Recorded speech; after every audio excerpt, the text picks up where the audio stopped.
करता हूँ आपको हमारे सीआईबी एवीएम के यूनिट 3 के पार्ट 1 लेक्चर में। चैप्टर का नाम है मेजर्स ऑफ सेंट्रल टेंडेंसी। सबसे पहले शुरुआत करते हैं अपने इस डिस्कशन को पहले कंसेप्ट के साथ। इमेजिन कीजिए एक टिपिकल मंडे मॉर्निंग है और पासबुक प्रिंटिंग का जो क्यू है वो डोर पे लगा हुआ है। अचानक से आपके रीजनल मैनेजर का कॉल आता है, "Sharma ji, what is the average wait time per customer at your branch today?" आपसे वो पूछते हैं, "बताइए कि आपके ब्रांच में आज का एवरेज वेट टाइम क्या है?" आप आरएम को क्या बोलिएगा? "सर, टोकन नंबर 1 को 5 मिनट लगा, टोकन नंबर 2 को 15 मिनट लगा, टोकन नंबर 3 को" ऐसे ऐसे 500 टोकन का डेटा पढ़िएगा? नहीं ना, आरएम फ़ोन काट देगा। They don't want 500 individual token time stamp. उनको चाहिए एक सिंगल नंबर जो कि पूरे मॉर्निंग कैओस को रिप्रेजेंट करे। That is why precisely why we use the central tendency, right? It is primarily utilise देखिए क्यों यूटिलाइज़ करते हैं? ताकि हम लोग हैंडल कर सकें मैसिव ओवरवेलमिंग डेटा को, राइट? ताकि आप आरएम को बोल सकें, "sir, average wait time 12 minute का है, पिछले हफ्ते से बेटर है।" तो सर यहाँ पे बात आती है कोर स्टैटिस्टिकल प्रोग्रेशन की। सर सीआईबी एग्ज़ाम में पूछेंगे कि डेटा का लाइफ साइकिल क्या है? कैसे बनता है डेटा? इसको याद रखने का एक सॉलिड देसी जुगाड़ आपको बताता हूँ। ऐसे याद रखिए, सीसीपीएसी बोलिए मेरे साथ, क्रेडिट कमिटी पर आके चलो। पहला सी होता है सर कलेक्शन। कलेक्शन बोलिए प्राइमरी या सेकेंडरी। पहले डेटा को कलेक्ट करो।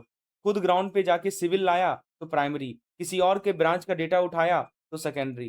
दूसरा सी होता है सर क्लासिफिकेशन। डेटा को सॉर्ट करो, रिटेल लोन को अलग करो, कॉर्पोरेट को अलग करो। फिर पी होता है सर प्रेजेंटेशन, यानी टेबुलर या ग्राफिकल। सीएमए डेटा को टेबल या ग्राफ में सजाकर सैंक्शनिंग कमिटी को दो। और फिर आता है सर ए फॉर एनालिसिस, यानी कि रेशियो और डीएससीआर को चेक करना। और लास्ट ही आता है sir conclusion, finally loan sanction या रिजेक्ट कीजिए। तो सर सीसीपीएससी याद रखेंगे, कलेक्शन, क्लासिफिकेशन, प्रेजेंटेशन, एनालिसिस और कंक्लूजन।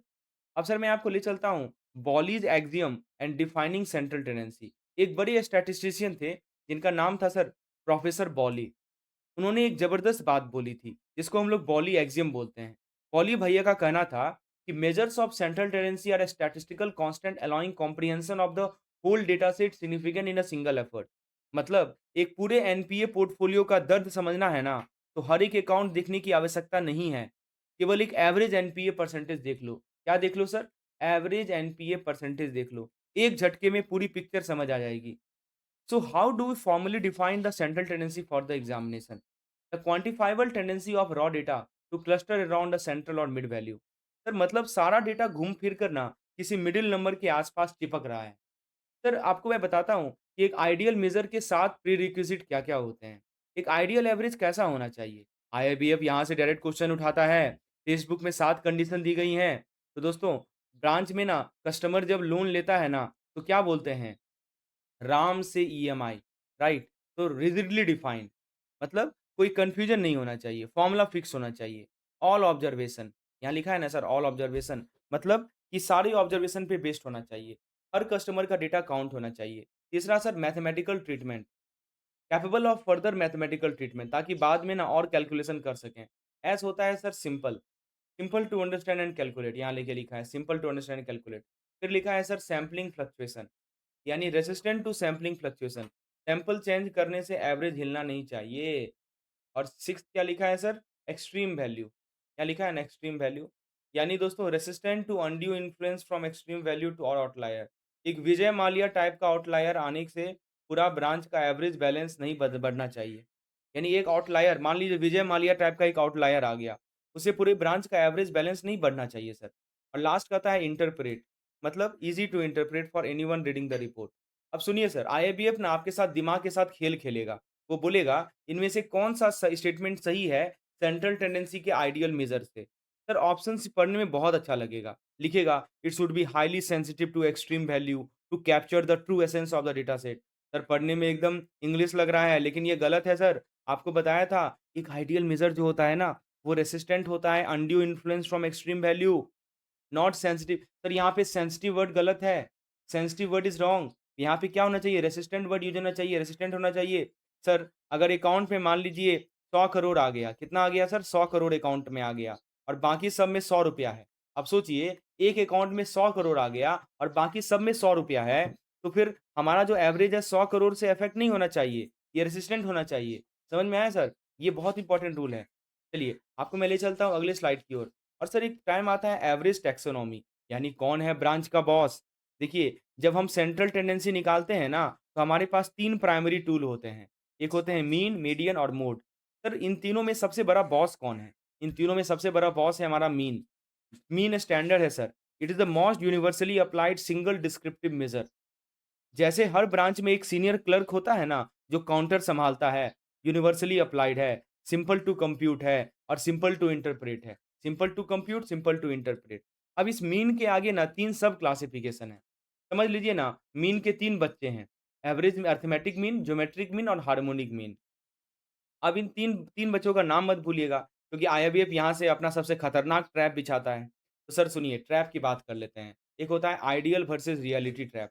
पिछले स्लाइड में हमने आपको पढ़ा था कि एक ideal measure central tendency extreme value से अफेक्ट नहीं होना चाहिए। बताया था ना? It should not be affected from the extreme measure, unaffected by the extreme major.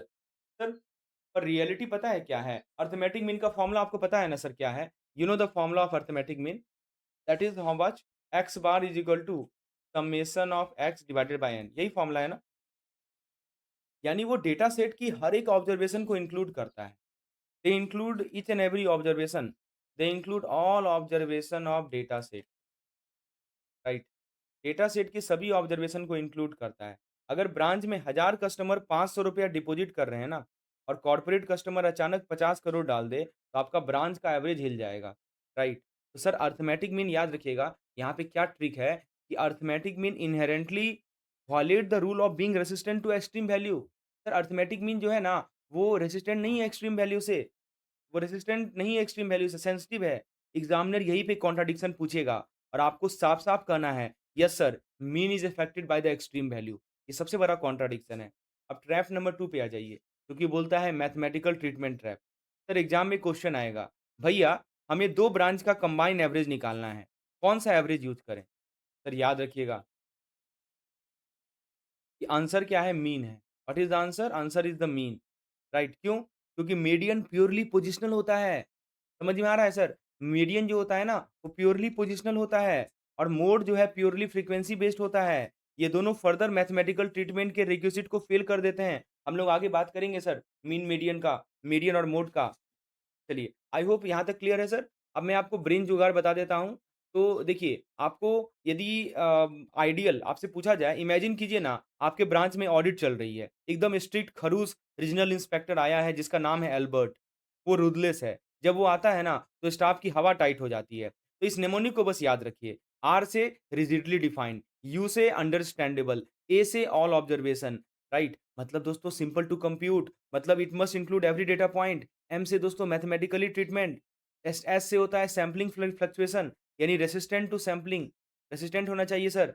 और और दोस्तों फिर है एक्सट्रीम वैल्यू से इफेक्ट नहीं होना चाहिए, इंटरप्रिटेबल होना चाहिए। चलिए आई होप यहाँ तक क्लियर है सर। अब आपकी बारी, पहला सवाल आपकी स्क्रीन पर, क्या पूछा जा रहा है? सुनिए सर, एक ऑडिटर मिड साइड ब्रांच का डेली कासा डिपॉजिट चेक कर रहा है। क्या चेक कर रहा है sir? Kasa deposit mid size branch का। डेटा सेट में हजारों स्टैंडर्ड रिटेल डिपॉजिट हैं, 10,000, 20,000 वाले, और एक मैसिव 50 करोड़ का कॉर्पोरेट डिपॉजिट है।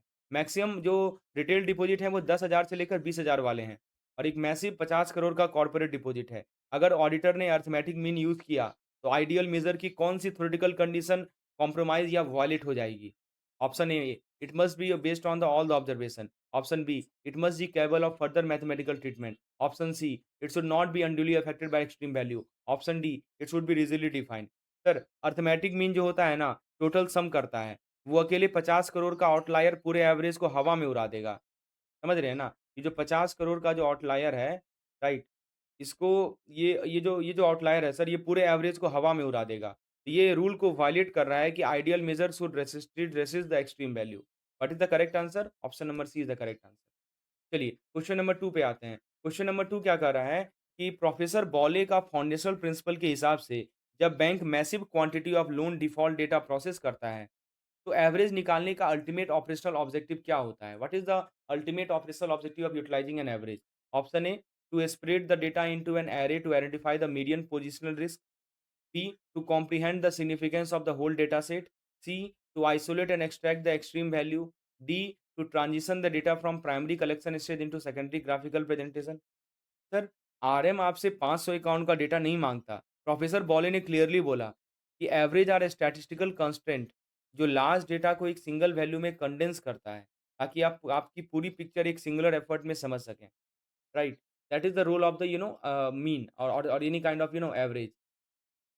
अब सर आगे बढ़ते हैं अगले कंसेप्ट की ओर। इमेजिन कीजिए आपके ब्रांच मैनेजर मिस्टर शर्मा हैं।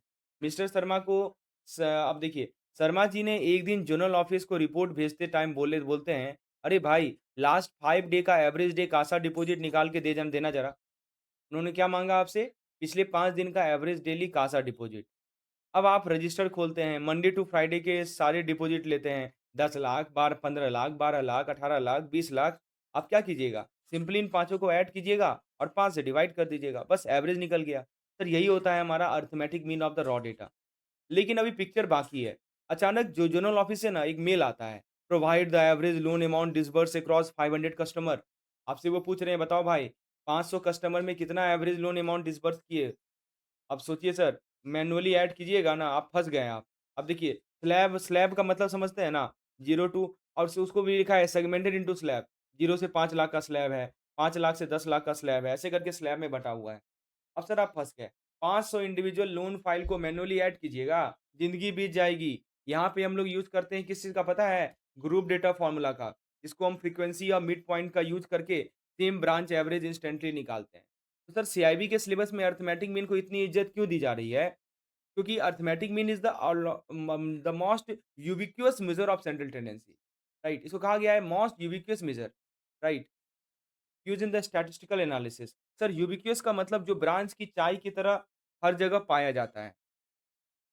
इस सेक्शन का कोर इंटेंट है ungrouped raw data, group discrete data. आइए इसकी बात करते हैं। पहले मैं आपको ले चलता हूँ अरिथमेटिक मीन की ओर।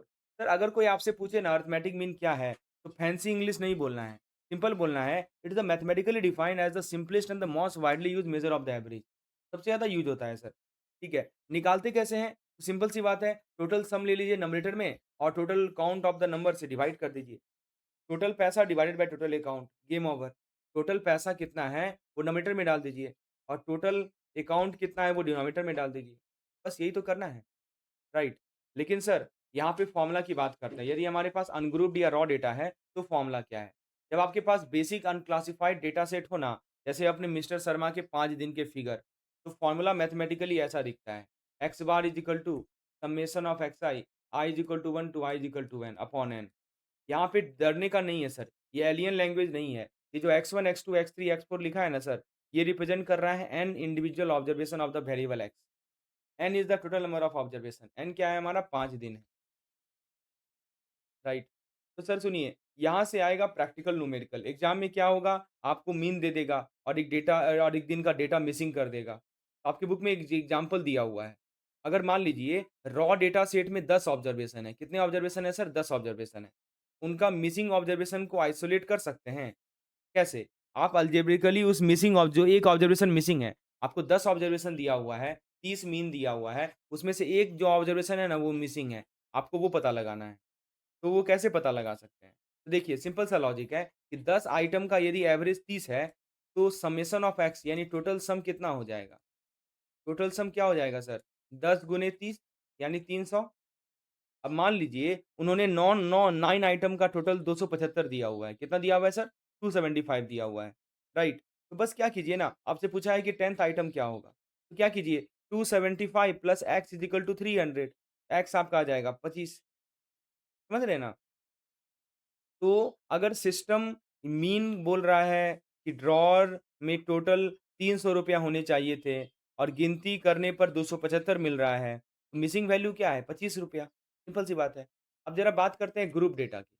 देखिए, जब डेटा बड़ा हो, फ्रीक्वेंसी में ऑर्गेनाइज़ हो, मान लीजिए एक वेरिएट एक्स जो है x1, x2, x3, x4 करके xn तक वैल्यू ले रहा है और corresponding frequency f1, f2, f3, f4 till fn तक है, राइट? जैसे एग्जांपल के तौर पर 5 लाख लोन का 5 लाख का लोन वैल्यू जो लिया वो 10 लोग लिया, 10 लोगों ने लिया।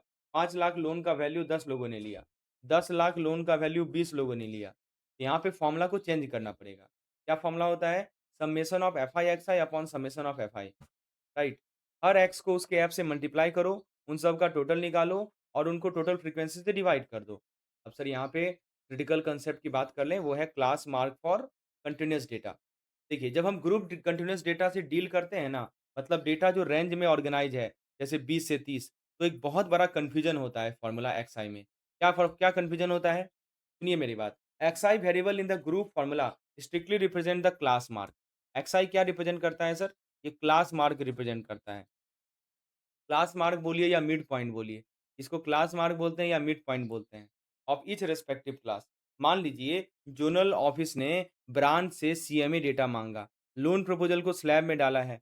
मान लीजिए 20 से लेके 30 लाख वाला जो कितने प्रपोज़ल हैं, आप एवरेज निकालते टाइम आप मल्टीप्लाई किससे करेंगे? 20 से करेंगे या 30 से करेंगे? अब जब एवरेज निकालिएगा, वेटेड एवरेज निकालिएगा तो मल्टीप्लाई कीजिएगा ना। अब तो यहाँ पे 2 वैल्यू है, 20 है, 30 है। तो 20 से करें या 30 से करें? तो सर यहाँ पे ना 20 से करेंगे ना 30 से करेंगे। हम लेंगे दोनों के बीच का रास्ता और दोनों के बीच का रास्ता क्या है सर? Mid point. सभी पेपर में एग्ज़ामिनर आपको फाइनल अरिथमेटिक मीन पहले से दे देगा और किसी एक स्लैब की फ्रीक्वेंसी गायब कर देगा। उसकी जगह एक्स या एक्स लिख देगा। आपको पता है कि टोटल ब्रांच का एवरेज आएगा, पर एक क्लर्क फाइल भूल गया या एग्ज़ैक्ट कितने कस्टमर थे उस स्लैब में। ऐसे केस में ग्रुप डेटा फ़ॉर्मूला को अलजेब्रिकली रीअरेंज किया जा सकता है, उस अननोन फ्रीक्वेंसी को पता लगाने के लिए और आपके बुक में एक क्वेश्चन भी इस पे करवाया गया है। चलिए, अब इन कांसेप्ट को नंबर में उतारते हैं। टेबल 1 में हम देखेंगे step by step calculation framework. पहले देखिए sir, case A number A है हमारा अनग्रुप डेटा। अनग्रुप डेटा यानी कि फाइंडिंग मिसिंग ऑब्जर्वेशन एक्स। मान लीजिए ना, एक एग्जांपल लेके समझ लेते हैं इस चीज़ को। जैसे 10 आइटम है ब्रांच में, ठीक है? उनका मीन है 30 और 9 आइटम का जो सम है ना, वो दिया हुआ है 277। आपको पूछेगा कि 10th आइटम बता दो। कैसे निकालेंगे? तो आपको यही फॉर्मूला लगाना है, summation x is equal to n times x bar, ठीक है? तो समेशन ऑफ एक्स का एक तरफ देखिए, एक तरफ लिख दीजिए n टाइम्स ये देखिए समेशन एक्स क्या हो गया 277 प्लस एक्स, ये समेशन एक्स हो गया और दूसरी तरफ n टाइम एक्स बार यानी 10 इंटू 30 यानी 300, एक्स निकल गया 23, ठीक है। अब एक होता है sir group discrete data. Group discrete data का फॉर्मूला क्या होता है? M is equal to summation of f x upon n, right? तो यहाँ पे आपको एफ दिया रहेगा, एफ फ्रीक्वेंसी है, एक्स एक्स डिस्टिंक्ट वैल्यू है। तो जैसे यहाँ पे मान लीजिए आपसे कोई वैल्यू पूछे एक्स के लिए, राइट? आपको frequency summation of f x दिया हुआ है 173 और एन दिया हुआ है 43, तो मीन आराम से निकाल सकते हैं 4.02, इसको बोलते हैं ग्रुप डिस्क्रीट डेटा। अब आता है sir group continuous data. Group में एक कंटीन्यूअस डेटा रहे, ऐसे कंटीन्यूअस समझते हैं ना? जैसे 0 टू 5, 5 टू 10, 10 टू 15, इसको बोलते हैं कंटीन्यूअस डेटा। वहाँ पे क्या करते हैं? Summation of f i x i is equal to 1 to i is equal to n upon summation of f i, ठीक है? ये होता है ग्रुप कंटीन्यूअस डेटा। यहाँ पे हम लोग इंटरवल मिड पॉइंट यूज़ करते हैं, ठीक है? तो टोटल कर लेंगे summation of f x is equal to 3030, total summation of f कर लेंगे 58, मीन निकल जाएगा 52.24, इसे हम लोग बोलते हैं ग्रुप कंटीन्यूअस डेटा। अब देखिए इसमें मिसिंग वाला यदि केस आ जाए, मिसिंग फ्रीक्वेंसी बोले, जैसे मान लीजिए मीन 54 दिया हुआ है, आपको मिसिंग फ्रीक्वेंसी एक्स से डिनोट कर रहे हैं, तो ऐसा इक्वेशन बनाइएगा 54 is equal to 2370 plus 30x upon 39 plus x. तो यहाँ से आपको मिसिंग फ्रीक्वेंसी मिल जाएगा 11। समझ में आया? तो ये ऐसे ऐसे हमने काम करना है। तो अब यहाँ पे ब्रेन जुगाड़ देखिए, राइट? तो व्हेनेवर जब भी आईआईबीएफ को क्वेश्चन आपको मीन दे दे, काउंट दे दे, तुरंत सब कुछ रोक दीजिए और मल्टीप्लाई कर दीजिए, टोटल सम निकाल लीजिए। हमेशा दिया रहेगा, मीन दिया रहेगा और टोटल नंबर दिया रहेगा। इन दोनों को मल्टीप्लाई कर दीजिए, तो टोटल सम निकाल लीजिए। और 90% of the missing value equation यहीं से स्टार्ट होती है। सिस्टम में इतना पैसा दिखा रहा है और टेबल पे इतना दिखा रहा है, बाकी मिसिंग है। देखिए, कंटीन्यूअस डेटा है, तो पहले क्या कीजिए मिड पॉइंट लीजिए। आपको बताया था कंटीन्यूअस डेटा में मिड पॉइंट लेना है, क्लास मार्क जिसको बोलते हैं। जैसे 10 टू 20 है तो मिड पॉइंट 15 हो जाएगा, एक्सआई हो गया आपका क्लास मार्क। फिर आप उसको फ्रीक्वेंसी से मल्टीप्लाई कीजिए, तभी क्लास मार्क के लिए कॉरेस्पॉन्डिंग फ्रीक्वेंसी होगा। एफआई, एक्सआई पता कीजिए। फिर क्या कीजिए सबको समेशन कीजिए, जैसे कि F1 X1, F2 X2, F3 X3 सबको सम कीजिए और उसको डिवाइड कर दीजिए समेशन ऑफ एफआई, ठीक है? तो इस प्रकार से आप इसको मीन निकाल सकते हैं। This is how you can compute the mean. तो कुल मिलाकर सिलेबस का पूरा निचोड़ इन 4 बुलेट पॉइंट में है। पहला पॉइंट है कि foundational formula for finding the mean of raw data is x bar is equal to summation of x i upon n. जब भी प्रॉब्लम आपको मीन और टोटल नंबर ऑफ ऑब्जर्वेशन दे दे, जब भी प्रॉब्लम आपको मीन दे दे, टोटल नंबर ऑफ ऑब्जर्वेशन दे दे, right. Immediately total sum calculate कीजिए, दोनों को मल्टीप्लाई करके। This is the primary method for isolating missing variable in the raw data set. और सर कंटीन्यूअस क्लास इंटरवल के लिए, जैसे मान लीजिए 40 से 60 है, right, candidate must first calculate the class mark, पहले क्लास मार्क निकालिए और एक्सआई यूज़ कीजिए, इसके बाद फ्रीक्वेंसी से मल्टीप्लाई कीजिए। और यदि मिसिंग फ्रीक्वेंसी प्रॉब्लम हो ग्रुप डेटा का, तो इक्वेशन फ्रेम करते वक़्त अननोन फ्रीक्वेंसी को एक वेरिएबल की तरह न्यूमरेटर में भी रखिए और डिनोमिनेटर में भी रखिए। जब भी मिसिंग फ्रीक्वेंसी कैलकुलेट करना होगा ना, तो जो भी आपका अननोन नंबर है, ऑब्वियस सी बात है मिसिंग वही रहेगा, राइट? उसको फ्रीक्वेंसी को वेरिएबल की तरह न्यूमरेटर में भी डालना है और डिनोमिनेटर में भी डालना है। चलिए, आई होप यहाँ तक क्लियर है। तो सबसे पहले ट्रैप को देखते हैं। आईएवीएफ वाले एग्ज़ामिनर बहुत शातिर हैं। जब वो कंटीन्यूअस डेटा देते हैं ना, जैसे मान लीजिए आपको 5 क्लास देते हैं, 0 टू 10, 10 टू 20 ऐसे करके 5 क्लास दे दें, राइट? तो आप हँसते-खेलते न्यूमरेटर समेशन ऑफ एफएक्स तो ठीक कैलकुलेट कर लेते हैं। मतलब जो न्यूमरेटर है, जो समेशन ऑफ एफएक्स है, ये तो आप सही से ही कैलकुलेट कर लेते हैं, राइट? जल्दबाज़ी में आप उसको ना 5 से डिवाइड कर देते हैं। जो कि गलत है सर। हाँ, होता क्या है कि न्यूमरेटर तो आप समेशन ऑफ एफएक्स निकाल लेते हैं, लेकिन आप उसको क्या करते हैं ना कि 5 क्लास इंटरवल है तो 5 से डिवाइड कर देते हैं, ऐसा मत कीजिएगा। आपको उसको समेशन ऑफ एफ से डिवाइड करना है, ठीक है ना? कभी भी नंबर ऑफ क्लास से डिवाइड मत कीजिएगा, हमेशा भीड़ यानी फ्रीक्वेंसी से डिवाइड कीजिएगा, नंबर ऑफ रो से मत डिवाइड कीजिएगा, ठीक है? अब कांसेप्ट चेक पे इस पे एक 2 क्वेश्चन सॉल्व कर लेते हैं। जैसे मान लीजिए ना 20 कस्टमर का wait time average mathematic mean दिया हुआ है 15 मिनट और 19 ऑफ दोज़ वेट टाइम का सम दिया हुआ है 280 मिनट। तो 20th कस्टमर का वेट टाइम क्या होगा? What is the wait time of the 20th customer? देखिए बहुत सिंपल सवाल है। तो आपको जुगाड़ बताया ना, मीन दिखे तो टोटल निकालो, टोटल सम निकाल लीजिए। कैसे सम निकलेगा? देखिए बहुत सिंपल है कि 20 कस्टमर का मीन दिया हुआ है 15, राइट? तो सम टोटल सम निकालने के लिए इस मीन को टोटल ऑब्जर्वेशन से डिवाइड कर दीजिए। राइट, मीन कितना है? 15, टोटल ऑब्जर्वेशन कितना है? 20, यानी कितना हो जाएगा? 300। अब उसमें से जब 19 आइटम का सम 280 है, तो 20th आइटम क्या होगा ये पूछ रहा है ना? तो 20th आइटम हो जाएगा हमारा 300 माइनस 280 यानी 20, यानी कि option number B correct. Question number 2 कह रहा है कि while computing the arithmetic mean for group continuous data representing the amount of daily RTGS transaction in interval what specific value you use for x i in the formula this. X i के लिए कौन सा value use करेंगे? Lowest value, highest value, class mark या frequency? तो sir class mark ही use करते हैं, आपको बताया था कि अभी तो बताया था सर कंटीन्यूअस डेटा के लिए एक्सआई जो होता है ना, वो मिड पॉइंट दिखाता है क्लास इंटरवल का, राइट? वही हम लोग यूज करते हैं, that is what we use. आगे बढ़ते हैं सर अगले कंसेप्ट की ओर। आपकी ब्रांच कंप्लीटली भरी हुई है। Lobby is overrun by the angry mob of customer, right? सब के सब सीनियर सिटीजन पासबुक प्रिंट कराने और अपने एफडी का कंपाउंडेड रिटर्न चेक करने आए हैं। कैओस रियल है। वॉल्यूम इतना ज़्यादा है कि टेलर की साँस फूली हुई है। राइट। अब देखिए दोस्तों, जब हम simply end of the day counter पे कैश ऐड करते हैं ना, तो हम अरिथमेटिक मीन यूज़ करते हैं, राइट? तो जब simply end of the day counter पे कैश ऐड करते हैं, तो अरिथमेटिक मीन यूज़ करते हैं। समेशन यानी प्लस से काम चल जाता है। लेकिन जब आप कासा डिपॉजिट की कंपाउंडिंग ग्रोथ रेट ट्रैक कर रहे हैं, क्या ट्रैक कर रहे हैं सर? कासा डिपॉजिट की कंपाउंडिंग ग्रोथ रेट। या FD return over the time निकाल रहे हैं, तो एडिशन फेल हो जाएगा दोस्तों। वहाँ पे आपको एक मल्टीप्लायर चाहिए और यहीं पे आपको ज्योमेट्रिक मीन की आवश्यकता होती है। तो सर फंडामेंटल मैकेनिज़्म दिमाग में बैठा लीजिए, अरिथमेटिक मीन एडिशन पे चलता है, ज्योमेट्रिक मीन प्रोडक्ट पे चलता है, मल्टीप्लिकेशन पे चलता है। और सर प्रोडक्ट ऑफ ऑब्जर्वेशन और एक्सट्रैक्शन ऑफ रूट पे चलता है। It's all about multiplication. चलिए अब टेक्स्ट बुक फॉर्मूले को देसी स्टाइल में डिकोड करते हैं। जब आपके पास सिंपल एन इंडिविजुअल ऑब्जर्वेशन हो, कितनी ऑब्जर्वेशन हो? सर एन ऑब्जर्वेशन हो, राइट? तो ज्योमेट्रिक मीन निकालने के लिए ना उन सबको मल्टीप्लाई कीजिए और उसका nth रूट निकाल लीजिए। तो x1 into x2 into x3 करके xn तक मल्टीप्लाई कीजिए और उसका nth रूट निकाल लीजिए। लिखा है ना हमने? सबको मल्टीप्लाई किया और उसका nth रूट निकाल लिया। तो यहाँ पे n क्या है sir? Total count of individual observation है। ठीक है? सिंपल है ना? 5 साल का रिटर्न है, तो पाँचों को मल्टीप्लाई करो और 5th रूट निकाल लो। अब आता है सर हैवी लोन प्रपोज़ल।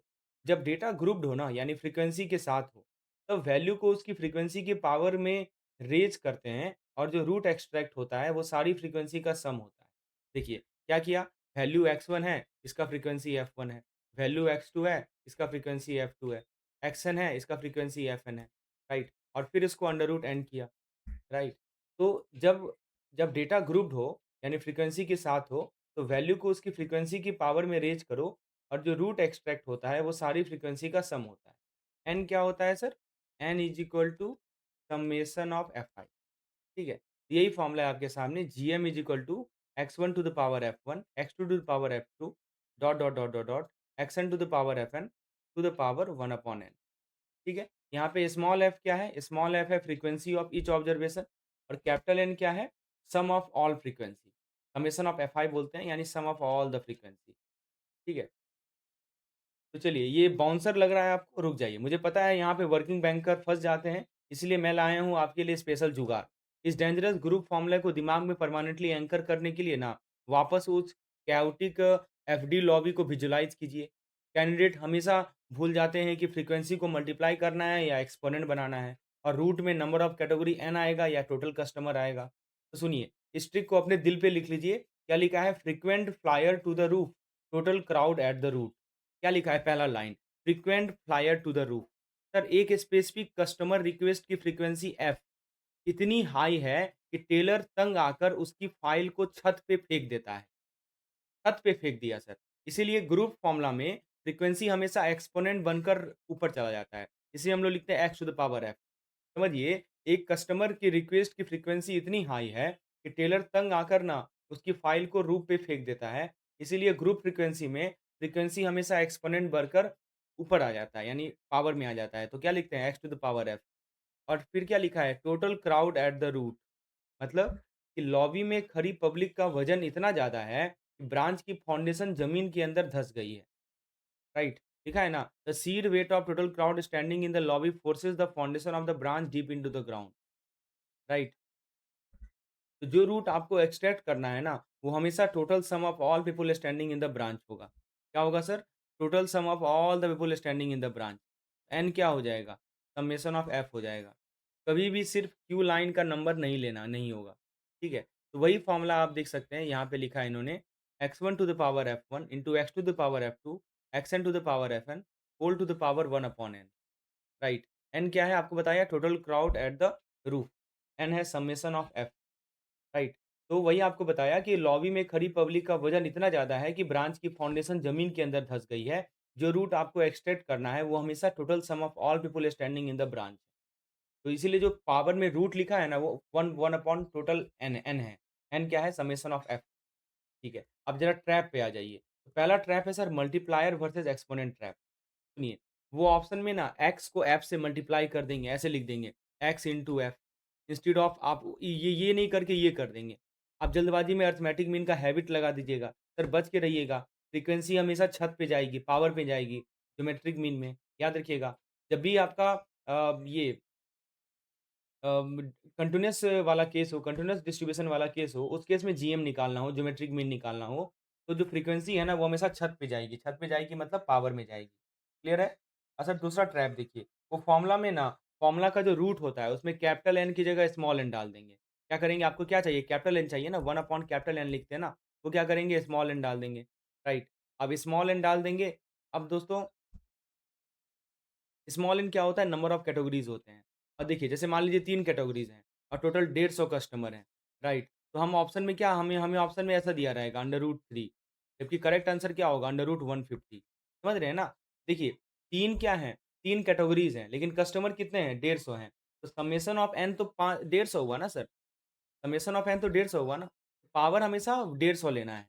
तो सर याद रखिए रूट चेक करते ही देखिए वहाँ पे टोटल n लिखा है या स्मॉल n लिखा है। याद रखिएगा आपको मैंने बताया है sir total crowd at the root. Root में टोटल क्राउड लिखना है। क्लियर है बॉस? पूरी पब्लिक का टोटल लगाना है सर। कैटेगरीज़ को काउंट नहीं करना है। चलिए आई होप यहाँ तक क्लियर है। अब मैं आपको इस पे कुछ क्वेश्चन्स करवाता हूँ। जैसे मान लीजिए पहला सवाल आपके स्क्रीन पर है।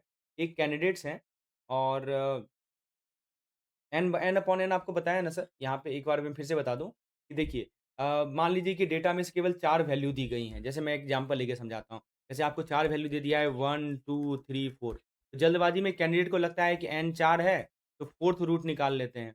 लेकिन वेट, अगर उन सब की फ्रीक्वेंसी यहाँ पे देखिए, अगर उन सब की फ्रीक्वेंसी को ऐड करते हैं ना, तो टोटल कितना आता है? 26 आता है। कितना आता है सर? 26। ठीक है, तो आपको 26th रूट को निकालना है, 4th रूट नहीं निकालना है। ट्रैप यही है सर, नंबर ऑफ क्लास को यूज़ करना ना, ये एक बहुत बड़ा ट्रैप है। हम लोग को यूज़ करना है सम ऑफ फ्रीक्वेंसी को, total crowd at the root, वही बताया सर। और सर ज़ीरो वैल्यू कोलैप्स, चलिए इस इतना इम्पोर्टेंट है नहीं, क्योंकि एक भी वैल्यू ज़ीरो होगा तो अल्टीमेटली प्रोडक्ट ज़ीरो ही आएगा, ये आपको पता ही है। चलिए, अब दोस्तों पहला सवाल है, एक एवीएफएम का कैंडिडेट है, उसको पता लगाना है कि एनपीए रिकवरी का geometric mean across 3 different loan product. अब डेटा जो है दिखा रहा है कि देखो, प्रोडक्ट वैल्यू एक्स है, 2, 4, 8, उसका कॉरेस्पॉन्डिंग फ्रीक्वेंसी है 10, 15 और 5, ठीक है। आपको बताना है कि which of the following operation correctly applies the frequency? Multiply each product value by its frequency inside the root, raise each product value to the power of frequency inside the root, sum the frequency divide by the product by 30 and raise the sum of product value to the power of the total frequency. चलिए, ये 4 option दिए गए हैं। तो sir देखिए, पूरा formula exponent पे चलता है बॉस।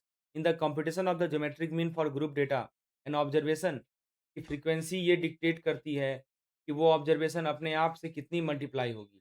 मतलब frequency must be apply mathematically as an exponent. छत पे फेंको फ्रीक्वेंसी को। तो यही करना है sir. Raise each product value to the power of the frequency. जो प्रोडक्ट वैल्यू है ना, राइट, और फ्रीक्वेंसी को उसके पावर पे ले जाना है, 2 to the power 10, right, 4 to the power 15, 5 to the power 8, right, sorry उल्टा मैं कर रहा हूँ। प्रोडक्ट फ्रीक्वेंसी को पावर पे ले जाना है, राइट। तो फ्रीक्वेंसी क्या-क्या है? 10, 15, 5, तो 2 के पावर में 10 जाएगा, 4 के पावर में 15 जाएगा और 8 के पावर में 5 जाएगा, राइट। फ्रीक्वेंसी को हमें पावर पे रेज़ करना है, बस ये ध्यान रखना है। तो ऑप्शन नंबर बी करेक्ट है। Rate each product value to the power of a frequency inside the root, और फिर इसको अंडर रूट ले लेना है। इसे डिवाइड करना है 1 अपॉन n से, बस, ठीक है। चलिए अगला सवाल है सर, इसको थोड़ा कैलकुलेट करके देखते हैं। एक ब्रांच मैनेजर साहब हैं, जिन्होंने geometry mean growth rate of Kasa deposit over a 5 day period देख रहे हैं। तो जो डेली मल्टीप्लायर है पहले 4 दिन का ये 4 दिन का है। लेकिन 5वाँ दिन क्या हुआ? एक सिस्टम फेलियर हुआ, जिस कारण से मल्टीप्लायर 0 हो गया। तो बताइए सर, ज्योमेट्रिक मीन कितना होगा इस 5 डे डेटा सेट का? अभी आपको बताया था, क्योंकि सर ज्योमेट्रिक मीन जो होता है अनग्रुप डेटा का, वो continuous product of the observation से डिराइव होता है। एक भी 0 आ जाएगा ना, तो प्रोडक्ट 0 हो जाएगा। एक खराब अकाउंट पूरी ब्रांच की एनपीए परसेंटाइल को हिला देता है। ठीक वैसे ही एक 0 पूरा ज्योमेट्रिक मीन को 0 कर देगा सर। ऑप्शन नंबर क्या सही हो जाएगा? ऑप्शन नंबर सी करेक्ट हो जाएगा। क्लियर है? चलिए आगे बढ़ते हैं अगले कांसेप्ट की ओर। जो हमारा नेक्स्ट कांसेप्ट है सर, वो हार्मोनिक मीन है, जिसको हम लोग एचएम बोलते हैं। That's we call harmonic mean. आइए इसको देखते हैं हार्मोनिक मीन कैसे कंप्यूट करना है। तो सर जैसे एग्जांपल के तौर पर समझिए कि आप करेंसी चेस्ट में पोस्टेड हैं, राइट? और करेंसी चेस्ट के मैनेजर हैं। आपने एक कैश वैन डिस्पैच की एक रिमोट ब्रांच को। सुबह-सुबह का हैवी ट्रैफिक था, तो स्पीड थी वहाँ पहुँचने की 40 किलोमीटर पर आवर।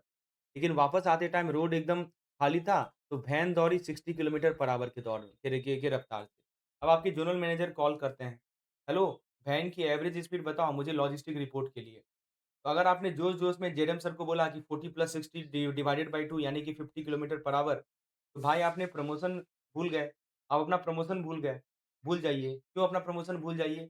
क्योंकि सर गुस्सा हो जाएँगे सर, क्योंकि स्पीड एक रेशियो होता है डिस्टेंस अपॉन टाइम, और जब भी बैंकिंग ऑपरेशन और लॉजिस्टिक में रेशियो या रेट की बात आती है ना, तो नॉर्मल एवरेज वहाँ पे फेल हो जाता है।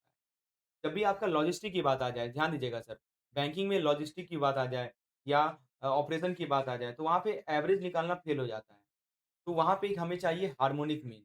आज इस चैप्टर में हम यही सीखेंगे कि इसको प्रॉपर्ली कैलकुलेट कैसे करते हैं। तो पहले देखिए सर, आपको मैं ले चलता हूँ कोर पॉइंट वाइज़ एनालिसिस में। देखिए, किताबी भाषा में हार्मोनिक मीन क्या है कि it is a specialised measure of central tendency deployed specifically for you know averaging ratio as and rate. ये लिखा है ना?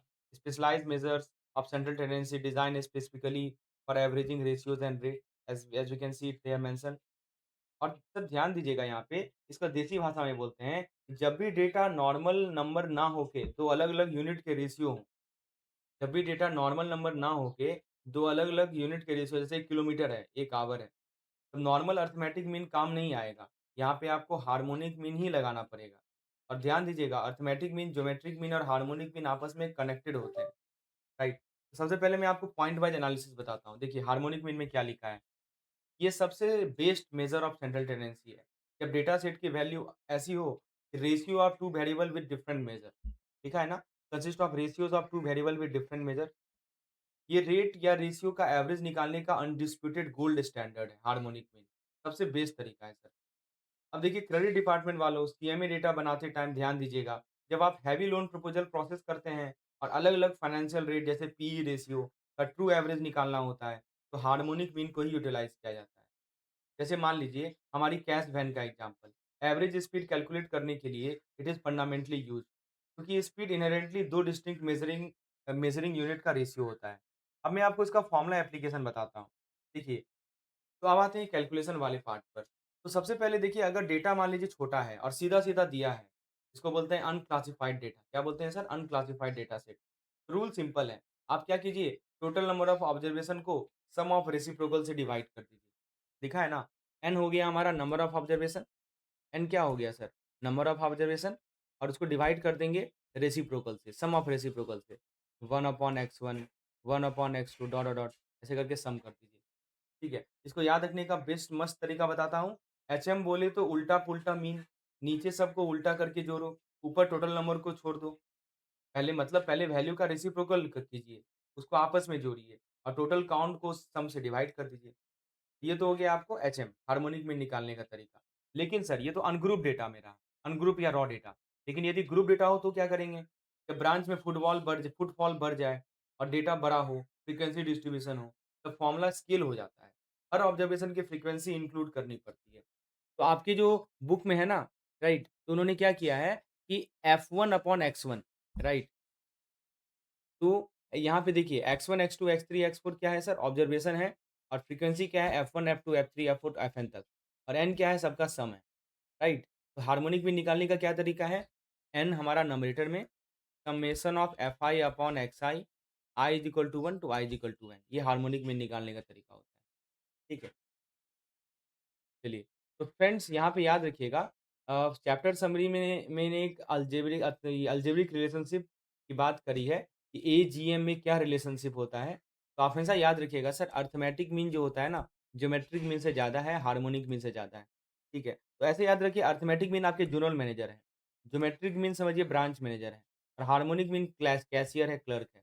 राइट? ऐसे याद रख सकते हैं। चलिए, अब मैं आपको ट्रैप पे ले चलता हूँ। पहला ट्रैप है, ये तो आपको बता ही दिया। सबसे पहला ट्रैप क्या लिखा है सर? कि देखिए, तीनों में कंपैरिज़न है, कब किसको कहाँ यूज़ किया जाए, ये देखिए सर। अरिथमेटिक मीन सर तब लगाना है, जब आपके सारे वैल्यू एक ही यूनिट में हो, सेम यूनिट हो। जैसे मान लीजिए ब्रांच के 5 स्टाफ की सैलरी, सब रुपया में है, इसका एवरेज निकालना है। सब यूनिट रुपए में है, चुपचाप अरिथमेटिक मीन लगाइए। अच्छा, ज्योमेट्रिक मीन कहाँ लगेगा सर? ये देखिए, ये तब एप्रोप्रिएट है, जब वैल्यू अलग-अलग यूनिट को रिप्रेज़ेंट करे या फिर हम ज्योमेट्रिक ग्रोथ या कंपाउंड इंटरेस्ट की बात कर रहे हों, जैसे एफडीआर। एफडीआर पे कंपाउंड इंटरेस्ट का ग्रोथ रेट निकालना है ओवर 5 ईयर, वहाँ पे जीएम ही बॉस है, ठीक है ना? आपको एफडीआर का केस ले लीजिए, फिक्स्ड डिपॉज़िट रिसीट का केस ले लीजिए, इस पे कंपाउंड इंटरेस्ट का ग्रोथ रेट निकालना है, वहाँ पे आपका ज्योमेट्रिक मीन बॉस होगा।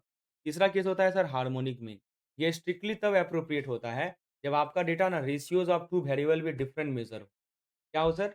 Ratios of 2 variable with different measure यानी रेट हो। जैसे मान लीजिए NPA recovery rate, amount recover, total outstanding या फिर हमारी कैश वैन की स्पीड।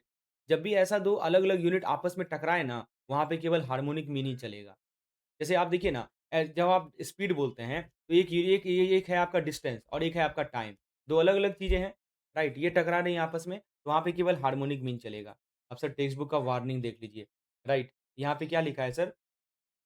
कि स्टैंडर्ड ग्लोबल मैथमेटिक्स पढ़िएगा ना, तो रूल कहता है कि किसी भी सेट ऑफ पॉजिटिव नंबर के लिए हायरार्की होती है एजीएम, राइट? अरिथमेटिक, ज्योमेट्रिक और हार्मोनिक। ज्योमेट्रिक बीच में, हार्मोनिक सबसे छोटा। आपकी मैक्मिलन बुक ने भी यही रिलेशनशिप हायरार्की बताई है, ठीक है? एजीएम, प्लीज़ याद रखिएगा। अब सर एक और रिलेशनशिप आपको बताने वाला हूँ। इस सेक्शन का सबसे हाईएस्ट टेस्टेबल थ्योरम है, इन तीनों एवरेज के बीच का अलजेब्रिक लिंक। किसी भी 2 पॉजिटिव नंबर के लिए ना, ये इक्वेशन बनती ही बनती है। इसको कैसे याद रखें सर? एग्ज़ाम हॉल के प्रेशर में यहाँ फ़ॉर्मूला मिक्स हो जाते हैं। तो याद रखने के लिए एक छोटा-सा फ्रेज़ याद रखिए। फ्रेज़ क्या है? देखिए, एट होम ग्रोइंग ग्रेट। तो एट होम क्या हो गया? एट होम में ए ले लीजिए और एच ले लीजिए और ग्रोइंग ग्रेट में क्या हो गया? जीजी आ गया। ठीक है ना? तो जीएम इंटू जीएम। तो बोल दीजिए ए इंटू एच बराबर जी इंटू जी। मतलब ए इंटू एच बराबर जी स्क्वायर। क्लियर है? तो एक्सट्रीम हमेशा मल्टीप्लाई होके मिडल वैल्यू के स्क्वायर के बराबर होता है। दिमाग में फिट हो गया सर? क्या बताया कि ए एट होम मतलब ए इंटू एच और ग्रोइंग रेट मतलब जी इंटू जी। क्लियर है? अब मैं आपको ले चलता हूँ क्वांटिटेटिव एंड ऑपरेशनल मैट्रिक पे। देखिए, आपको फटाफट देखते हैं कैलकुलेशन। तो एक बार रिकॉल कर लेते हैं। जैसे मान लीजिए अनग्रुप डेटा है, तो एचएम कैसे निकालते हैं? एन ऊपर और summation of 1 upon x side नीचे। जैसे मान लीजिए वैल्यूज़ हैं 10, 24, 15, 32 4 वैल्यूज़ हैं, एन 4 हो गया, तो 4 को नोमेरेटर में डाल दीजिए और डिनोमिनेटर में क्या कीजिए 1 अपॉन 10, 1 अपॉन 24, 1 अपॉन 15, 1 अपॉन 32 सबको जोड़ दीजिए। तो ये आपको एचएम मिल जाएगा 16.69। अच्छा, या अब कभी ग्रुप डेटा का केस ले लीजिए, क्योंकि ग्रुप है तो फ्रीक्वेंसी आ जाएगा। एन ऊपर, summation of f i x i नीचे। तो देखिए, यहाँ पे एन कितना है 26 है, तो 26 आपका ऊपर हो गया। Summation of f i x i कैसे होगा? 5/1, 6/2, 5/3, 10/4 ये आपको मिल जाएगा 2.13 ठीक है। और एक लास्ट होता है सर एवरेज रिलेशनशिप। क्या होता है? एएम इंटू एचएम बराबर जीएम स्क्वायर। एएम मान लीजिए 16 है, जीएम मान लीजिए 8 है, आपको बोला एचएम निकालो। एचएम कैसे निकालते हैं सर? आपको बताया था एएम इंटू एचएम बराबर जीएम स्क्वायर, बस यहाँ से एचएम 4 आ जाएगा। तो बोलते हैं एवरेज रिलेशनशिप। आई होप ये चीज़ें क्लियर हो। हमने यहाँ से क्या-क्या सीखा सर एक बार समराइज़ कर लेते हैं। तो हमने ये सीखा कि जब भी एग्ज़ाम में क्वेश्चन स्पीड या रेट का एवरेज माँगे, तो ऑटोमैटिकली वहाँ पे हार्मोनिक मीन अप्लाई कर दीजिए। जब भी ऐसे रेशियोज़ का एवरेज माँगे, रेशियोज़ ये सब रेशियोज़ हैं सर। स्पीड की बात कर लें, रेट की बात कर लें, all these are ratios. Ratios का एवरेज माँगे तो हार्मोनिक मीन अप्लाई कीजिए। फिर आपको मैंने बताया सर ग्रुप डेटा का रूल। क्या बताया? कि ग्रुप हार्मोनिक मीन सॉल्व करते टाइम हर सिंगल क्लास के लिए ratio of frequency to its variable calculate कीजिए। एफ अपॉन एक्स कैलकुलेट कीजिए हर सिंगल क्लास के लिए, राइट? और उसको सम कीजिए, तब उसको n से डिवाइड कर दीजिए। ये तो हा ग्रुप डेटा का रूल है, ठीक है ना? एफ ये हार्मोनिक मीन की बात कर रहे हैं। n न्यूमरेटर में रहेगा, एफ अपॉन एक्स जो है डिनोमिनेटर में रहेगा, सबका सम रहेगा। और गोल्डन रूल आपको बताया एएम इंटू एचएम बराबर जीएम स्क्वायर ये हमारा गोल्डन रूल है, राइट? इसको मेमोरी में लॉक कर लीजिए, एग्ज़ामिनर अक्सर कोई 2 वैल्यू देकर तीसरा आपसे पूछ लेगा। क्लियर है सर? और यूनिफ़ॉर्म यूनिट के लिए अरिथमेटिक, डिफरिंग यूनिट के लिए कंपाउंड रेट देखिए, आपको क्या बताया कि सिचुएशनल डिप्लॉयमेंट देख लीजिए, यूनिफ़ॉर्म यूनिट के लिए अरिथमेटिक रेट, ठीक है? डिफरिंग यूनिट या कंपाउंड रेट के लिए ज्योमेट्रिक और रेशियोज़ और रेट्स के लिए हार्मोनिक, बस ये 3 पॉइंट याद रखना है। चलिए सर, अब आपकी बारी। पहला सवाल आपके स्क्रीन पर पूछा जा रहा है कि द ज़ोनल में office want to analyse the true average speed of a cash logistic vehicle across the district because speed is measured in kilometre per hour which measure of central tendency operational manager use? AM, GM, HM, median. Correct answer है sir HM. आपको बताया है कि जब भी आपको ratios ratios का central tendency निकालना हो, वहाँ पे हम लोग हमेशा क्या यूज़ करेंगे? एचएम यूज़ करेंगे, ठीक है? जब भी रेट्स का बात हो, राइट, रेट्स की बात आती है, तो एचएम सबसे ज़्यादा एप्रोप्रिएट होता है। अगला सवाल है, एक स्टैटिस्टिकल एनालिसिस है 2 ब्रांच डिपॉजिट ग्रोथ रेट का।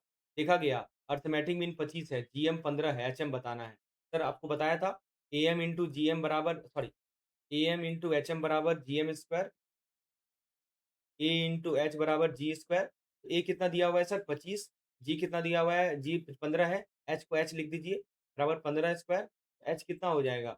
15 स्क्वायर अपॉन 25 तो कैलकुलेट कर लें, right 15 square upon 25 that will give you 9 ये 9 हो जाएगा हमारा एचएम। क्लियर है सर? HM will be 9। चलिए अब हम बात करते हैं सर मीडियन एंड क्वार्टाइल की। Let's talk about the median and quartile. तो सबसे पहले देखिए इमेजिन कीजिए आप एमएसएमई डेस्क पर बैठे हुए हैं। आपको अपने ब्रांच का एवरेज प्रोसेसिंग टाइम निकालना है। क्या निकालना है सर? Average processing time. निकालना है एमएसएमई लोन एप्लीकेशन के लिए। एमएसएमई लोन एप्लीकेशन के लिए you have to compute the average processing time. आपने 9 लोन क्लियर किए मस्त 2-2 दिन में, राइट? 9 लोन आपने क्लियर किए 2-2 दिन में, राइट? एकदम बुलेट ट्रेन स्पीड से। लेकिन एक ऐसी हाइली कॉम्प्लिकेटेड फाइल आ गई जिसका सिविल खराब है, प्रॉपर्टी डिस्प्यूटेड है, जिसको लग गया कितना दिन सर 45 दिन लग गया। How many days? It took 45 days. 9 loan तो आपने 2-2 दिन में प्रोसेस कर लिए। लेकिन एक ऐसी केस आ गई, एक ऐसी हाइली कॉम्प्लिकेटेड फाइल आ गई जिसका सिविल खराब है, जिसको लग गया 45 डेज़। अब अगर आप यहाँ पे अरिथमेटिक मीन निकालिएगा ना, तो वो 45 डेज़ वाली एक फाइल आपको पूरा एवरेज उड़ा देगी और ज़ोनल ऑफिस के सामने आपकी ब्रांच एकदम इनएफिशिएंट लगेगी। क्यों? क्योंकि am is skewed bye the extreme value. मैं बार-बार बता रहा हूँ सर, एएम जो होता है ना, वो एक्सक्यूड हो जाता है। तो एमएसएमई लोन एप्लीकेशन को आपका जो एवरेज प्रोसेसिंग टाइम है, वो 9 लोन में 2-2 दिन लगे, लेकिन एक केस में 45 दिन लग गया। तो यदि आप यहाँ पे आपको क्या बता रहा हूँ, यदि आप अरिथमेटिक मीन सेंट्रल टेंडेंसी के लिए यूज़ की निकालिएगा, तो 45 दिन वाला एक फाइल ना पूरा एवरेज को उड़ा देगा। सोचिए ना कितना बड़ा कर देगा, ठीक है? क्योंकि एएम जो होता है ना एक्सट्रीम वैल्यू से काफ़ी ज़्यादा स्क्यू होता है। यहाँ पे एंट्री होती है एक स्मार्ट ब्रांच मैनेजर की, वो एएम यूज़ नहीं करेगा, वो क्या करेगा, वो मीडियन यूज़ करेगा। क्या यूज़ करेगा सर? मीडियन। वो सारी फाइल को टाइम के हिसाब से लाइन में लगाएगा और एग्ज़ैक्टली मिडल फाइल उठा देगा। ये दिखाएगा आपकी ब्रांच की ट्रू रियलिस्टिक एवरीडे स्पीड। फिर समझिए, इसके कॉन्टेक्स्ट की बात करते हैं।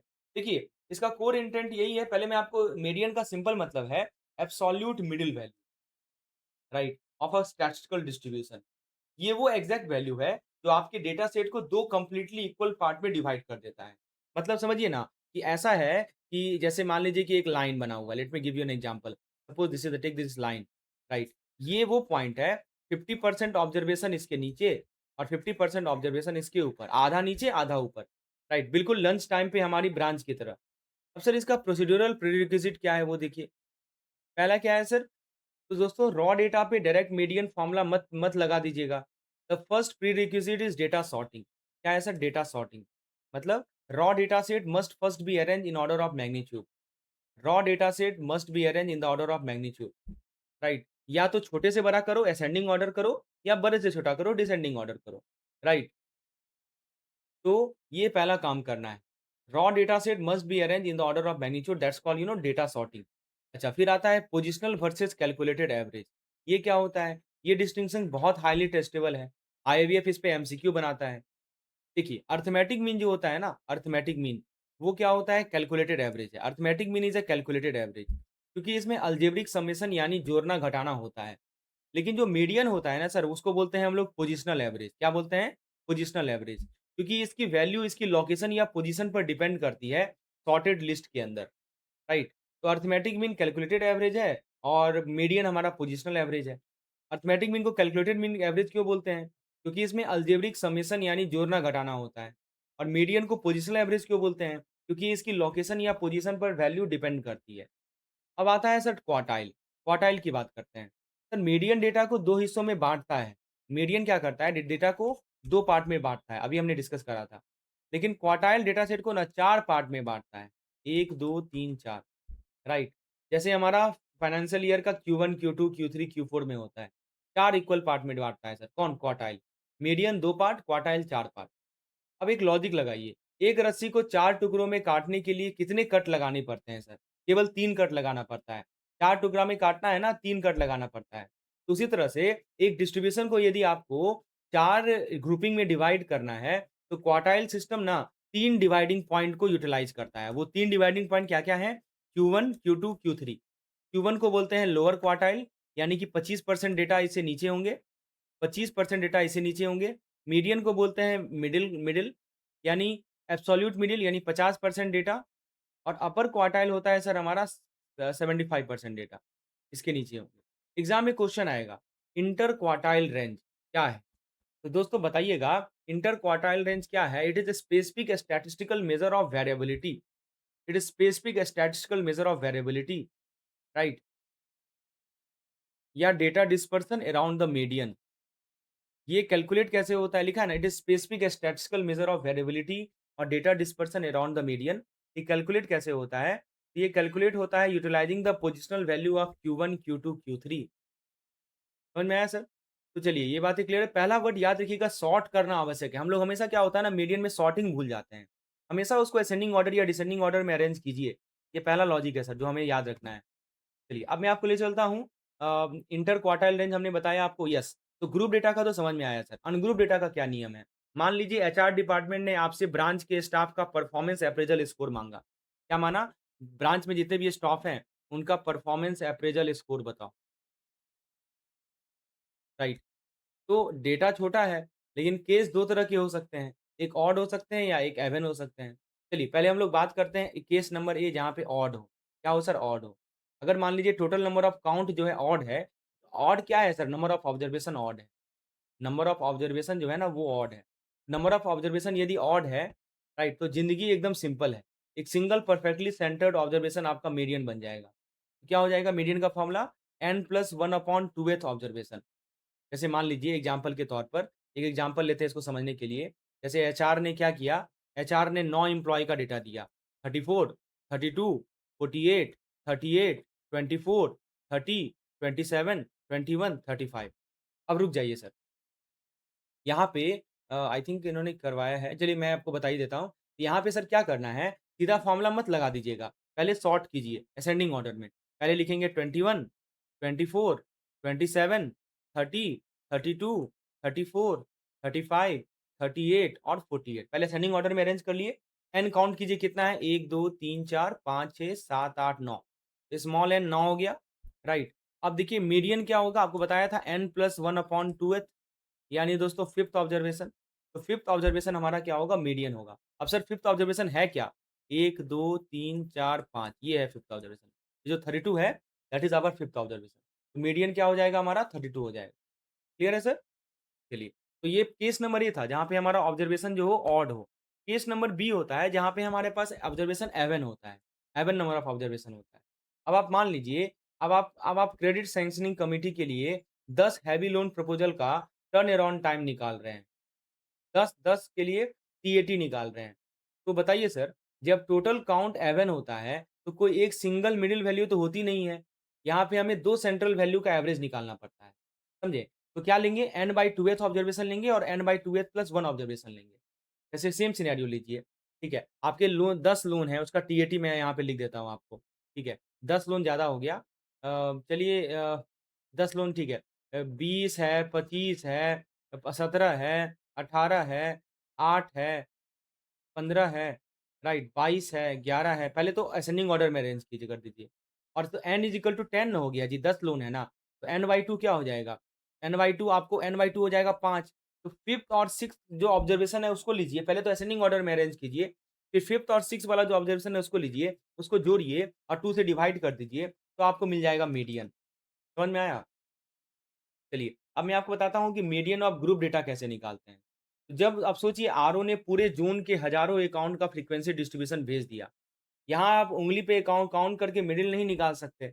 यहाँ पे आपको सबसे पहले मीडियन क्लास ढूँढनी होती है। क्या ढूँढनी होती है sir? Median class. Median class उस क्लास इंटरवल को बोलते हैं, जहाँ आपकी लेस दैन क्युमुलेटिव फ्रीक्वेंसी की value just exceed the value of n/2। लिखा है ना? मीडियन क्लास उस क्लास को वैल्यू बोलते हैं, where the less than cumulative frequency just exceed the value of n/2, जहाँ पे n आपकी टोटल फ्रीक्वेंसी है सारे क्लासेस की, राइट? तो रूल ऑफ थंब क्या है कि पहले n/2 निकाल लीजिए, पहले n/2 निकाल लीजिए, ताकि टारगेट मीडियन क्लास पता चल जाए। n/2 निकालिए to compute the target median class, ठीक है? और कुमुलेटिव इसको मैं एग्जांपल के माध्यम से समझाऊँगा आपको। तो first of all you have to compute the target median class via the cumulative frequency column. Cumulative frequency का एक कॉलम बनेगा, उसके माध्यम से टारगेट मीडियन क्लास को लोकेट कीजिए, राइट? एक बार क्लास मिल गई ना, फिर ये नॉर्मल इक्वेशन लगाना है मीडियन निकालने के लिए। क्या है? L1 + n/2 - Cf/F into L2 - L1। Variable सुनने में खतरनाक लगते हैं, लेकिन है बहुत सिंपल। L1 क्या है सर? मीडियन क्लास का लोअर लिमिट। क्योंकि दोस्तों ये हमारा ग्रुप वाला केस है, यहाँ पे एक क्लास इंटरवल आपको रहता है, तो आपको मिडिल क्लास का लोअर लिमिट लेना है। L2 क्या है? मिडिल क्लास का अपर लिमिट है। मीडियन क्लास का फ्रीक्वेंसी f होता है। Cf क्या है? Cumulative frequency of the class preceding the median class. और n क्या है? टोटल फ्रीक्वेंसी है। तो सर आपको मैं ब्रेन जुगाड़ बताता हूँ। फॉर्मूला देख के डर लग रहा है। सर यहाँ पे इसको याद रखिए, एक स्टेप बताता हूँ आपको। HP देखिए यहाँ लिखा हुआ है, मेमोरी हैक यहाँ लिखा हुआ है, HPPG, ठीक है? तो सबसे पहले क्या करना है कि ये तो फॉर्मूला है, हाल्फ द डेटा, जो फ्रीक्वेंसी है उसका आधा कर लीजिए n/2। और P मतलब subtract the past cumulative frequency यानी CF। n/2 माइनस CF किया, डेटा को हाफ किया, उसमें से पिछला क्युमुलेटिव फ्रीक्वेंसी को सब्ट्रैक्ट किया, divide by the present frequency frequency यानी F से डिवाइड कर दिया, ये प्रेजेंट फ्रीक्वेंसी है, ठीक है? और G मतलब गैप, गैप से मल्टीप्लाई कर दो, L2 माइनस L1 से मल्टीप्लाई कर दो। देखिए H मतलब क्या हुआ, पहले हाफ करो, n/2 करो, उसपे P मतलब क्या हुआ, जो पिछला जो आपका जो मीडियन इसको बोलते हैं सर, n/2 वाला जो क्लास होता है ना, उसको मीडियन क्लास बोलते हैं। और उसके पीछे वाला जो क्युमुलेटिव फ्रीक्वेंसी होता है उसको CF बोलते हैं, ठीक है? n/2 minus CF, right? तो पहले क्या करो, डेटा को आधा करो, उसमें से जो पिछला मीडियन क्लास से जो ऊपर का जो क्युमुलेटिव फ्रीक्वेंसी है वो माइनस करो। उसके बाद प्रेजेंट फ्रीक्वेंसी से डिवाइड करो और उसको विड्थ से मल्टीप्लाई कर दो। L2 माइनस L1 से डिवाइड मल्टीप्लाई कर दो और उसमें L1 जोड़ दो। ये आपको दे देगा सर मीडियन, राइट? L1 में बस ये सब ऐड कर दो, एकदम चकाचक आंसर आएगा, बिना कोई दिक्कत का। ठीक है। तो चलिए एक 1-2 क्वेश्चन भी कर लेते हैं इसमें, क्लियर हो जाएगा। जैसे देखिए, एक तो आपको अनग्रुप डेटा का दिया हुआ है, राइट? तो डेटा दिया हुआ है इसको सॉर्ट करो, सॉर्ट करोगे तो एन तो यहाँ पहले देखो ऑड है कि इवन है? ऑड है ना? इस पूरी का तो 9 आ रहा है, ऑड है। तो 9 + 1/2 यानी 5 यानी 32 हमारा मीडियन हो जाएगा, ठीक है। अब मान लीजिए अनग्रुप रहा, अनग्रुप डेटा रहा और इवन रहा। यहाँ पे देखिए 1, 2, 3, 4, 5 ये यहाँ पे एन 10 है। यहाँ पे 15 भी लेना है और 16 17 भी लेना है। और 15 और 17 को जोड़ के बाई 2 करना है, यानी 16 हमारा क्या हो जाएगा मीडियन हो जाएगा। और यदि ग्रुप डेटा हो, तो वहाँ पे एक टेबल बनाना पड़ता है और उस टेबल में आपको ना एक मीडियन क्लास देखना पड़ेगा और फिर जो अपना NY2 पहले निकालो ताकि टारगेट मीडियन क्लास पता चले और फिर उसके बाद ये फॉर्मूला को यूज़ करना है। अब एक होता है sir quantitative and operational metrics, इसको ज़रा देखिए। तो सबसे पहले क्या लिखा है sir? See sort before you seek. मतलब ये याद रखिएगा कि हमेशा ना रॉ डेटा को असेंडिंग या डिसेंडिंग ऑर्डर में सॉर्टिंग करना होता है। छोटे से बड़ा या बड़े से छोटा। तभी जाके जो है आप उसे मीडियन निकालिए। सॉर्ट करना बहुत ज़रूरी है सर। चलिए, यहाँ तक क्लियर है? ऑलवेज़ अरेंज द डेटा और दूसरी बात सर सीएफ और एफ का रूल देखिएगा। ग्रुप डेटा फॉर्मूला याद रखना है। ध्यान रखिएगा सीएफ वेरिएबल जो है cumulative frequency of the class before. तो सीएफ वाला जो होता है ना, ये बिफोर का रिप्रेजेंट करता है। ठीक है? पिछला, प्रीसीडिंग क्लास का। और जबकि एफ जो है, एफ वेरिएबल जो है, एफ वेरिएबल राइट? ये रिप्रेजेंट करता है simple frequency of the median class. ये मीडियन क्लास का फ्रीक्वेंसी दिखाता है। क्लियर है? सीएफ बिफोर का, एफ मीडियन क्लास का। और सर एक और चीज़ याद रखिएगा, मीडियन जिसको हम Q2 बोलते हैं। क्या बोलते हैं सर? मीडियन को Q2 बोलते हैं, राइट? ये स्ट्रिक्टली पोजिशनल एवरेज है। मतलब ये उन एक्सट्रीम आउटलायर से एंटायरली इम्यून होता है, जो अरिथमेटिक मीन को डिस्टॉर्ट कर देते हैं। जैसे हमारा 90 डेज़ वाली लोन फाइल। और क्वार्टाइल मैथ को आप याद रखिएगा, क्वार्टाइल डेटा को 4 सेक्शन में डिवाइड करते हैं। लेकिन ध्यान रहे, उसको एग्ज़ैक्टली 3 कट पॉइंट है, Q1, Q2, Q3 ठीक है। यहाँ पे एक सवाल आपके लिए सर बताइए, इनमें से कौन-सा पहला सवाल ये कह रहा है कि which of the following statement best describe the fundamental difference between arithmetic mean and median as per statistical principle? Median is calculated by algebraic summation, while mean is positional average. Median is fundamentally a positional average, while arithmetic mean is a calculated average. Median divide data set into 4 equal part, while mean divide into 2 equal part. Both are positional average. नहीं sir, option number B correct है। अभी आपको बताया था कि median फंडा positional average है, arithmetic mean calculated average है, राइट? तो मीडियन अपनी लोकेशन या पोजीशन की वजह से डिफाइन होता है, right? Making it a positional average. और आपको पता ही है अरिथमेटिक मीन्स सारे नंबर का टोटल करके निकलता है, इसीलिए कैलकुलेटेड एवरेज है।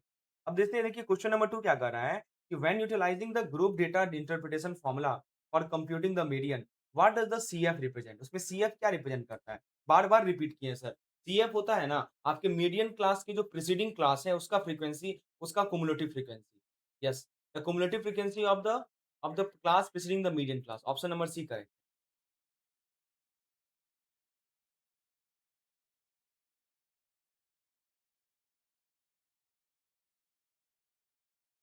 चलिए दोस्तों, आपको मैं मीडियन एंड क्वार्टाइल की ओर ले चलता हूँ। आप याद कीजिए क्रेडिट मैनेजमेंट में जब हम अरिथमेटिक मीन पढ़ रहे थे, तब क्या होता है सर? अगर आपकी ब्रांच ने 99 एमएसएमई लोन 2-2 दिन में क्लियर किए, लेकिन एक हेवी कॉम्प्लिकेटेड लोन आ गया, राइट? जिसमें आपको ना 90 दिन लग गया। कितना दिन लग गया सर? 90 दिन लग गया, राइट? तो ब्रांच का जो टीएटी है, टीएटी होता है टर्न अराउंड टाइम, राइट? वो क्या हो जाता है? बिगड़ जाता है। डेटा स्क्यू हो जाते हैं। डेटा क्या हो जाते हैं सर? स्क्यूड हो जाते हैं, राइट? और ऐसे स्क्यूड डिस्ट्रीब्यूशन के लिए अरिथमेटिक मीन की जगह पोजिशनल एवरेज एक वाइटल अल्टरनेटिव का काम करता है। ऐसे केस में क्या होता है सर? अरिथमेटिक मीन की जगह पोजिशनल एवरेज एक अल्टरनेटिव का काम करता है। ज़ोनल मैनेजर को रियल पिक्चर दिखानी है, तो मीडियन यूज़ करो, use the median. Median is the truest indicator of the standard performance. चलिए, तो मैं आपको कोड वाइज़ पॉइंट एनालिसिस बताता हूँ कि देखिए, मीडियन को एक लाइन में डिफाइन करें ना, तो एब्सोल्यूट मिडल वैल्यू होता है स्टैटिस्टिकल डिस्ट्रीब्यूशन का। लिखा है ना? Absolute middle value of a statistical distribution. ये किसी वेरिएबल की वो एग्ज़ैक्ट वैल्यू है, जो आपके डेटा सेट को 2 इक्वल पार्ट में डिवाइड कर देती है। इसका गोल्डन रूल यही है, number of observation above the median is strictly identical to the number of observation below it. मतलब 50% डेटा इसके ऊपर, 50% डेटा इसके नीचे, राइट? जैसे आपने एनुअल परफॉर्मेंस अप्रेज़ल में होता है, मीडियन स्कोर के ऊपर 50% स्टाफ को बोनस मिलेगा और नीचे वाले 50% को एचआर का वार्निंग लेटर मिलेगा। अब सर डेटा सॉर्टिंग आपको पहले ही बताया है, डेटा को सॉर्ट करो। क्वार्टाइल भी आपको समझाया कि जब मीडियन अकेले डेटा को 2 हिस्सों में डिवाइड करता है, वही एक क्वार्टाइल रिप्रेज़ेंट करता है, राइट? Q1 हमारा लोएस्ट क्वार्टाइल है, लोअर है, मीडियन हमारा Q2 है और अपर क्वार्टाइल हमारा Q3 है। 3 है, डिवाइड डिस्ट्रीब्यूशन इंटू 4 ग्रुपिंग ठीक है, 3 क्वार्टाइल होते हैं। I think we have discussed it already.